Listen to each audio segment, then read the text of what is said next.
What's up, YouTube? Franchise Sports TV back again with another video. I'm gonna make this real quick. Um, I'll make this real quick.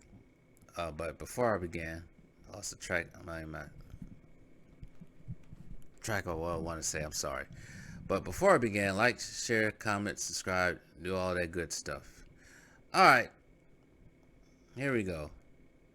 I'm reading this article of Yahoo Sports. Celtics star and NBA Vice President Jaylen Brown, former teammate Kyrie Irving, thinks Kyrie Irving's requirements and reinstatement requirements are too harsh.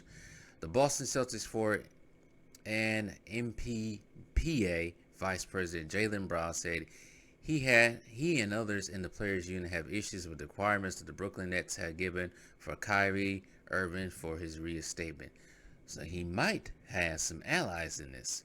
Brown told the Boston Globe on Monday that Irving is set to meet with the NBA Commissioner Adam Silver on Tuesday, and that the NBPA plans to, I should just say the Players Association, plans to appeal Irving's suspension. This is what Brown said. The terms for his return, they seem like a lot, and a lot of players expressed discomfort with the terms.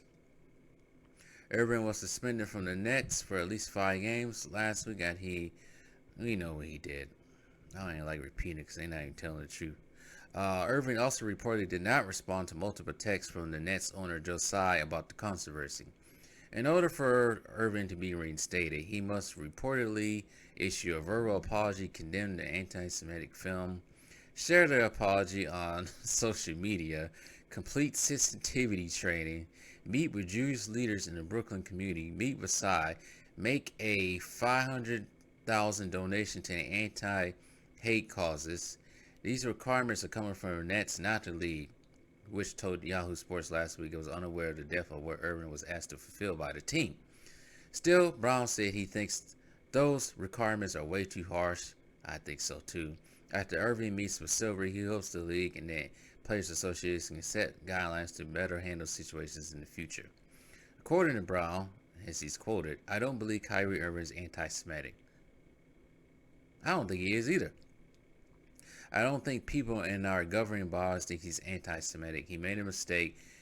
We understand from an outside perspective how important sensitivity is not condone hate speech and not condone anything of that nature, and sensitivity to the dialect around that. We do not want to stand up for somebody in order to not condemn hate speech, but I don't believe Kyrie Irving is anti-Semitic, and hopefully the NBA feels the same way. There is an interesting distinction between what somebody says verbally and what somebody posts as a link as a platform with no description behind it. Some people will argue there's no difference, and some people will argue there is a difference, which there is a difference. There's no language in our CBA, there's no rules against it.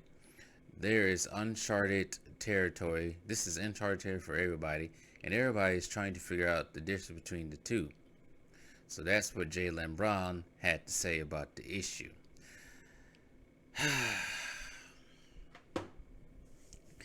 Like I said, and I said this plenty of times before, this is ridiculous. For sharing a link.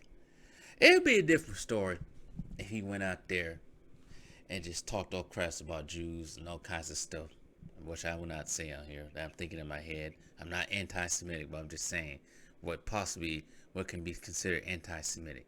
But he didn't say any of that stuff. So why is he getting butt broken like this?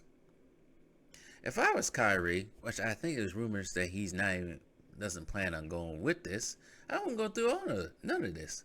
This is embarrassing. They're trying to embarrass me. At this point, I would say he would probably should stick it out. But some people might say he might just retire and go play overseas somewhere and be done with it. He probably doesn't want to do that. But like I said, I think this whole thing, the reason why they treating him like this is because he refused to take that jab. He takes the jab, he still posts the link, it wouldn't be as bad. They wouldn't have cared. But since he gave a middle finger up to the powers that are, and he's doing, supposedly, according to them, doing it again, This is where we at. It's just so funny that these same people who got offended that he shared the link feel like he's being anti-Semitic, but you the same people that keep bullying this guy, trying to make him do all this dumb stuff, like sensitivity training. Which I look at Kyrie, I don't sense a violent bone. I don't sense a aggressive bone in his body. I don't think anybody does. It's funny though. Brett Favre, nothing about him for stealing money from the poor. No, nothing about that. We don't care about that no more.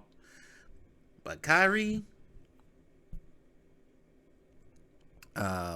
Udoka, oh, drag their name through the mud.